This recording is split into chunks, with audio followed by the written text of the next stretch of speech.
Bonjour. Bonjour tout le monde. Écoutez, je vous remercie de nous rejoindre pour cette masterclass où il va être question de souveraineté, pour ne pas changer, et d'agilité.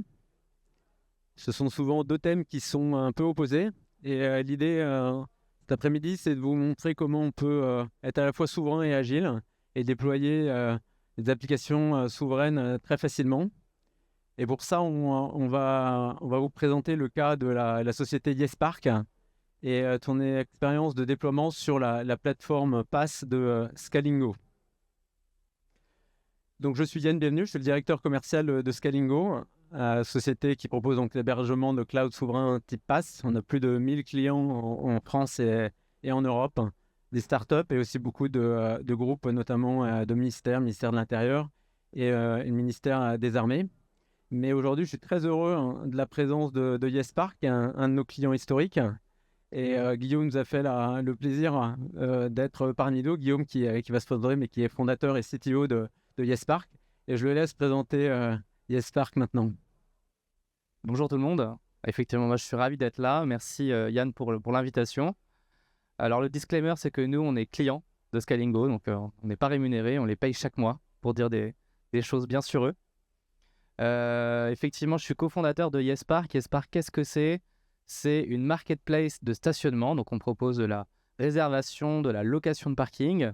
On est un peu le Airbnb du parking, comme j'aime à l'écrire. On propose des places de voiture, des places vélo, des places moto, et également des places équipées de bornes de recharge électrique, partout en France, en Italie également, et un parking aux Pays-Bas. Quelques chiffres sur YesPark, on a reversé depuis notre création en 2014 70 millions d'euros à nos partenaires, et des bailleurs sociaux, des foncières. On a aujourd'hui 35 000 abonnés, donc partout en France, et un réseau, une densité, un maillage de 4500 parkings, essentiellement dans les grandes villes, là où il y a de la tension sur le stationnement. Sur la partie technique, donc moi je suis CTO, directeur technique. Ce qui m'intéresse, moi, c'est comment ça marche. La techno chez nous, c'est un boîtier connecté essentiellement. Donc on installe sur les portes de parking un boîtier connecté qu'on appelle la YesBox. Donc c'est une technologie dont on est propriétaire. Nos clients ouvrent les parkings avec leur application Android ou iOS, donc les apps. Et on a un site web pour gérer tout ça, yespark.fr, .it et .nl pour les locales. Concrètement, comment ça marche depuis le début, depuis 2014, on est, donc là ça parlera à très peu d'entre vous, mais sur un monolithe Ruby on Rails, avec une base de données PostgreSQL, et en data, on a tout ce qu'il faut pour être hyper moderne. Donc on est vraiment une startup très à l'écoute des nouveautés, très à l'écoute du marché, et voilà. Et en chiffres, qu'est-ce que ça donne? Depuis notre création, on a fait à peu près 500 000, peut-être dans 10 ans, mais aujourd'hui 50 000 commits. Notre base de données, elle fait 140 gigas et on fait, accrochez-vous bien, 20 déploiements de code par jour. Donc ça veut dire que 20 fois par jour, il y a du nouveau code qui part en production. Alors pourquoi le PaaS? Donc je vais commencer par dire déjà qu'est-ce que le PaaS. Peut-être que c'est clair pour vous tous, mais donc PaaS, c'est Platform as a Service. Ce qu'il faut retenir, c'est que le PaaS, c'est d'abord la tranquillité pour toutes les équipes de développeurs, et généralement c'est très apprécié de ces équipes. En fait, on propose une plateforme très facile d'accès, donc le as a Service, et une plateforme qui va prendre en charge tout un tas d'opérations de DevOps et qui permettent de décharger notamment les équipes techniques. Plus concrètement, dans un monde sans PaaS, un certain nombre de tâches, la conformité, la sécurité, la maintenance, les sauvegardes, dans un monde sans le PaaS, sont généralement incombes aux équipes techniques. Et ça peut prendre du temps, ça prend du stress. Il y a une faille de sécurité, il faut patcher, il faut mettre à jour, souvent dans l'urgence. Dans un monde avec un PaaS, c'est la plateforme, et donc dans le cas de Scalingo, tout ce qu'on a développé, qui va mettre à jour automatiquement et qui va prendre en charge en fait une partie de cette responsabilité. Donc d'un côté, sans le PaaS, il y a pas mal de temps et de pression qui sont sur les équipes dev, donc ils passent moins de temps sur l'applicatif, alors qu'un monde du PaaS permet de se concentrer plus sur l'application, plus de temps pour les développeurs, et à déléguer un certain nombre de tâches de DevOps. Et c'est cette approche dès le début qu'a eu Scalingo. Et la mission, la vision de Scalingo dès le début a été de se dire de s'inspirer des plateformes notamment américaines et de leur expérience utilisateur assez fantastique, et de la déployer dans un contexte souverain en Europe et en France en plus particulièrement. Et c'est ce que va présenter aussi et qu'a connu YesPark. Oui, tout à fait. Alors nous, on a été créé en 2014, comme j'ai dit, et on est ingénieur. On a déjà appris à faire du code, ce qui est bien, et on ne voulait pas apprendre à gérer des serveurs. Et à l'époque, c'était déjà racheté par Salesforce, mais il y avait Heroku, qui était très connu dans le milieu des startups californiennes et un peu du côté des startups françaises. Et c'est vraiment pratique, c'est ce que tu décrivais, Yann. Nous, on a juste à déployer notre code sur la plateforme et eux gèrent les serveurs pour nous. Donc, depuis le premier jour de YesPark, je n'ai pas eu à monitorer un serveur. Moi, je m'occupe essentiellement du code. Et Heroku, c'était vraiment le leader incontesté encore aujourd'hui. Je pense qu'il y a beaucoup de choses qui font très bien. Depuis le rachat par Salesforce, ça s'est un peu dégradé sur la qualité de l'expérience utilisateur. Mais voilà, Scalingo a copié Heroku et c'est très OK. Nous, on copie les meilleurs et c'est très bien comme ça. Ce qui est pratique, c'est que voilà, on fait des déploiements automatiques. Donc, comme je disais, on a notre Git sur GitHub. Et quand on fait un commit sur la branche principale, ça déploie automatiquement le code en production. Donc, le temps que ça compile, 10 minutes après, nos clients ont la dernière version de l'application. Ça, c'est vraiment super. Ça permet aussi le pass d'accompagner la croissance. Voilà, on a une montée en trafic parce qu'on passe au JT de TF1. Et ben, on se dit, on commande 2-3 serveurs en plus. Et en un clic, c'est fait. Il n'y a pas besoin de mettre les mains dans le cambouis. Il y a des add-ons plug and play. Donc ça, c'est des extensions, des modules complémentaires de mail, de base de données, de Redis, comme on a vu, qui peuvent se commander en un clic, qui peuvent se scaler facilement. Donc ça, c'est vraiment génial. Et comme je disais, on a pu se concentrer sur le code et sur le business. Et je pense que la présence d'un pass, ça a fait une bonne partie du succès d'YesPark et de nombre de startups parisiennes dont on entend parler aujourd'hui. L'équipe tech chez YesPark, alors ça, c'est une slide impressionnante pour beaucoup d'entre vous peut-être, c'est qu'on n'a aucun DevOps. Donc, on n'a que des développeurs web, 4 essentiellement. Moi, je fais beaucoup de développement web aussi. On a 2 développeurs pour les applications mobiles dont je parlais tout à l'heure et une personne sur la data. Mais vraiment, on consacre presque 0 temps sur le côté DevOps, sur le côté monitoring, serveur, etc. Ça, c'est une grande force. On se concentre sur ce qu'on fait de bien, le produit. Ensuite, on pourrait se dire, on était très bien chez Heroku. Pourquoi on est passé sur Scalingo? Donc ça, c'est assez intéressant. Le contexte pour nous, YesPark, c'est qu'en 2022, nous, on répond à des appels d'offres de bailleurs sociaux, de foncières qui mettent en concurrence la gestion des parkings. Et en 2022, pour la première fois, il y avait une mention, voilà, c'est obligé et c'est même éliminatoire si on ne le fait pas, d'héberger les données en Europe. OK. Alors nous, on s'est dit, on a regardé où étaient nos données sur Heroku dans un serveur aux États-Unis. OK, Heroku a une migration facile vers l'Irlande. Donc très bien, on a déplacé nos serveurs en Irlande, on était conforme. Mais je sentais que le vent tournait un peu et que la fois suivante, on allait nous proposer d'être carrément en France. Heroku ne le propose pas encore. Et je me disais, pourquoi Heroku? Est-ce qu'il n'y a pas des acteurs qui font aussi bien? Je connaissais Scalingo par CovidList, une application open source pour aider pendant le Covid. Et j'ai appris que Scalingo existait il y a 4-5 ans. Et je me suis dit, tiens, c'est pas mal, ils ont répliqué l'expérience utilisateur d'Heroku, mais c'est français, donc allons vers eux. Le contexte général, donc en 2022, on parlait pas mal de RGPD, de Cloud Act, Patriot Act, FISA, etc. Le droit américain est extraterritorial, donc voilà, je pense que ça pose pas mal de problèmes pour plein d'Européens, ce côté-là. Et on parle aussi de plus en plus de souveraineté numérique, et je me suis permis de partager une slide du Conseil d'État qui a sorti son étude annuelle la semaine dernière sur la souveraineté. Alors, je crois qu'il y a des paragraphes spéciaux sur la souveraineté numérique, et voilà, c'est au cœur des débats actuels. Donc, qu'est-ce que ça nous a apporté, Scalingo, concrètement à nous, YesPark? La migration depuis Heroku est facile. Ça, on l'a fait en une journée. Alors, ce n'était pas sans douleur pour nos clients parce qu'on n'avait pas tout prévu, mais c'est quand même facile. Le fonctionnement est hyper intuitif, les déploiements sont automatiques. Donc là, je pense que Scalingo a répliqué la facilité et l'utilisation d'Heroku. On y héberge nos données dans la base Postgre, notre Redis aussi. Et un truc sur lequel je veux insister, alors je fais de la pub là, gratuitement, mais le support client est local. Donc ça veut dire que c'est des Français qui répondent aux horaires de bureaux français. Parce qu'avec Heroku qui sont en Californie, quand on a un problème le matin à 10h à Paris, c'est compliqué d'avoir tout de suite quelqu'un quand l'application est dead. Ils sont très compétents. Ce sont les ingénieurs de Scalingo qui répondent au support client. Et ça, depuis le premier jour, même avant, pour préparer la migration, j'ai pu le constater. Et ils sont très réactifs. Donc la plupart des têtes là, je les connais bien. Il y a Étienne, Cyril, Maxime, dédicace à eux. Yann Kliss, le CEO qui publie sur Twitter du contenu un peu de code. Voilà, on parle de restart de serveur, machin.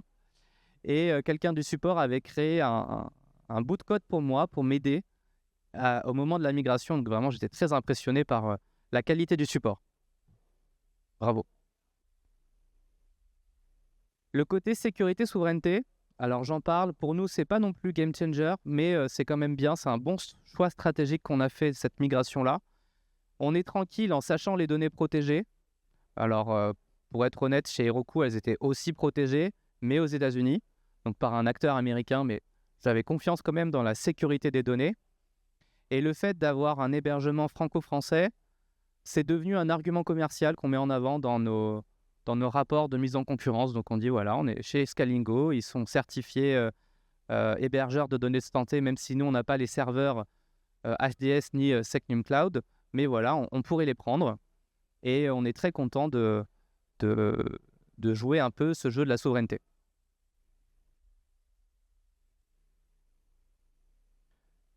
Et un petit mot sur l'agilité et le ROI. Donc, si on essaye de mettre un peu des mesures sur ce que ça nous apporte réellement, l'entreprise YesPark, elle est en forte croissance. Donc, on a levé des fonds en 2022, mais pendant 8 ans, on était en autofinancement. Donc, on a une croissance un peu naturelle, organique. Aujourd'hui, on est 90 personnes et l'équipe tech, c'est 7 personnes. Donc, 7 personnes sur 90 pour une startup un peu tech, c'est quand même peu. Les ratios sont intéressants. Donc, pour le pourcentage de l'entreprise, c'est intéressant d'économiser du DevOps et de se concentrer sur le produit et le code. C'est assez scalable, c'est hyper scalable. Il y a une fonction d'auto-scaling. Donc, quand on a des montées en charge, comme je le disais, c'est beaucoup de sérénité pour nous. On a juste à appuyer sur un bouton et les serveurs passent de 1 à 2 facilement. Et une fonctionnalité vraiment chouette, répliquer des recours, mais c'est OK. Ça s'appelle les Review Apps. Ça permet de déployer concrètement une nouvelle app sur une branche Git. Et donc ça, en gros, pour nous, on développe une fonctionnalité. On veut la présenter au produit, au marketing, en disant, voilà, qu'est-ce que vous en pensez? On peut leur donner un lien où c'est yespark.fr, mais avec cette différence de la feature.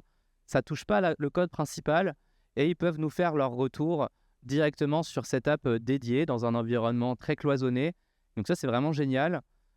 Scalingo l'a mis en place il y a 2-3 ans, je crois. Et c'était vraiment une demande de leurs clients de répliquer Heroku sur ce côté-là. Donc vraiment très chouette.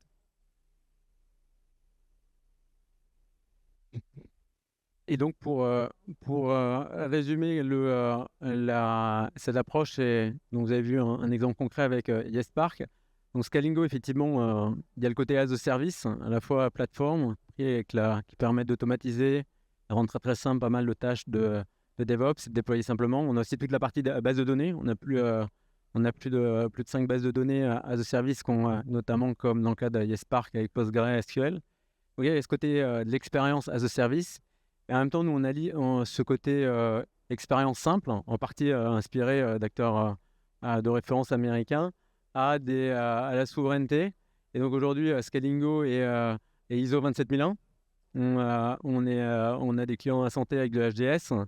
Et on donne accès en fait à la région Secnum Cloud d'Outscale. Le contexte, effectivement, toute notre infra est basée sur Outscale. Et vous pouvez choisir en fait une des régions sécurisées type Secnum Cloud 3.2 lorsque vous faites vos déploiements.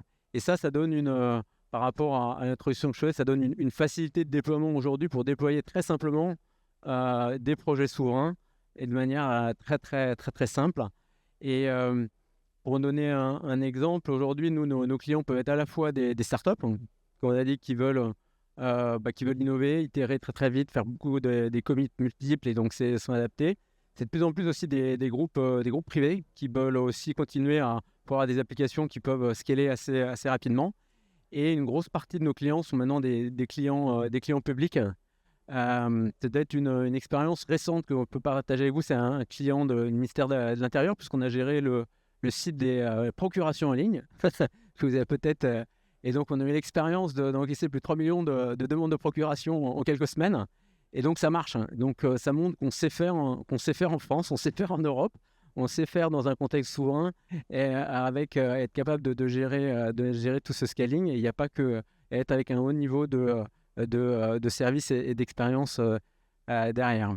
Donc, voilà, donc on est très heureux de partager avec vous ces détails. Là, il nous reste quelques minutes.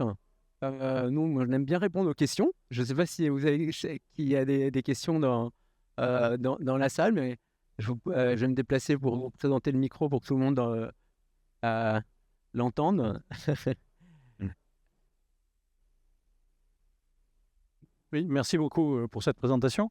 Une question sur la scalabilité de votre entreprise. C'est-à-dire, vous avez un objectif licorne dans 3 ans ou vous êtes déjà licorne? Absolument pas.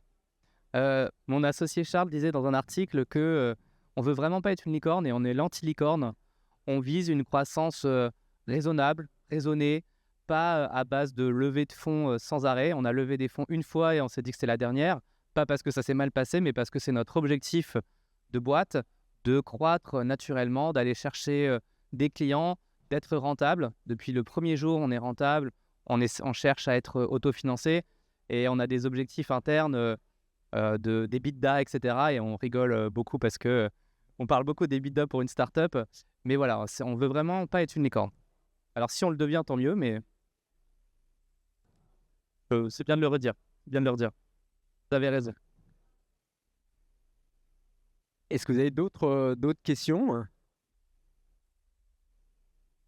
Peut-être autour de la souveraineté, puisque c'est le thème de la journée. Après, moi, j'ai une question pour Guillaume. Enfin, bon, donc, on sent que tu as une sensibilité à la souveraineté, donc ça a été un choix fort de sortir de plateforme américaine. Et donc, au jour le jour, dans votre entreprise, quand vous choisissez des softwares ou des solutions, est-ce que ce choix aussi de regarder où sont hébergés et comment sont produits les services, c'est important pour vous aussi et de garantir que ce soit souverain? Ouais, c'est sûr, on y est sensible. Après, c'est vrai qu'on est encore beaucoup sur des suites américaines. Donc, on est sur Google Workspace, donc on a Drive, Meet, etc. Sur la donnée, on est sur Snowflake, Airbyte, DBT. Et j'ai l'impression que la plupart des outils vraiment performants, ils sont encore américains aujourd'hui. Je cherche, et si vous en avez, je suis vraiment preneur de... Sauf Scalingo. Sauf Scalingo, vraiment, sauf Scalingo. Parce que vous avez su répliquer l'expérience utilisateur d'Heroku en France et de façon souveraine. Et il n'y a pas assez d'acteurs à mon goût qui sont au niveau des acteurs américains sur leur secteur. Tu vois, typiquement, on a Slite, qui est l'équivalent de Notion, mais français. Et on ne l'a pas choisi parce que c'était français et souverain. On l'a choisi parce que c'était à peu près équivalent à Notion et beaucoup moins cher. Donc là, il y avait aussi cet argument prix qui jouait. Mais c'est pas évident, je pense, aujourd'hui, pour un acteur français de faire aussi bien que les Américains. Mais du coup, allez, c'est possible. C'est possible quand on veut. Ça prend du temps. Ça prend du temps, ouais. Et des compétences, mais on sait le faire. Hein. Et ouais, je cherche. Est-ce qu'il y a d'autres questions dans la salle? Bah écoutez, Wimbly? WIMI, d'accord. Et ils font quoi, oui? WIMI, donc WIMI est un acteur français, donc souverain, hébergé en France, qui offre un environnement collaboratif avec l'équivalent de Drive, mais avec en plus une visio, des salles de réunion virtuelles, un calendrier partagé, etc. Ok, bah je regarderai. C'est franco-français. Ils ont comme client ministère de l'Intérieur, ministère de la Défense. Voilà, ils ont quelques grands clients qui les rendent crédibles. Okay. Alors, je n'ai pas d'action chez eux. Je suis juste client. Voilà. Moi aussi. Bah écoutez, merci. Je pense qu'on est arrivé au bout de la masterclass. Ce que je vais vous dire, vous pouvez prendre, vous avez quelques éléments sur qui vous présente le cas. Vous pouvez partir avec. Vous avez surtout, parce que vous avez compris, c'est une plateforme. Donc, vous pouvez consommer Scalingo en sortant, créer un compte. Et on vous offre 200 €, je crois, de crédit que vous pouvez utiliser et faire un premier déploiement. Il y a des choses à gagner hein, avec le code. Voilà, écoutez, merci beaucoup pour cet après-midi. Et j'espère que vous avez profité de la plateforme. Au revoir.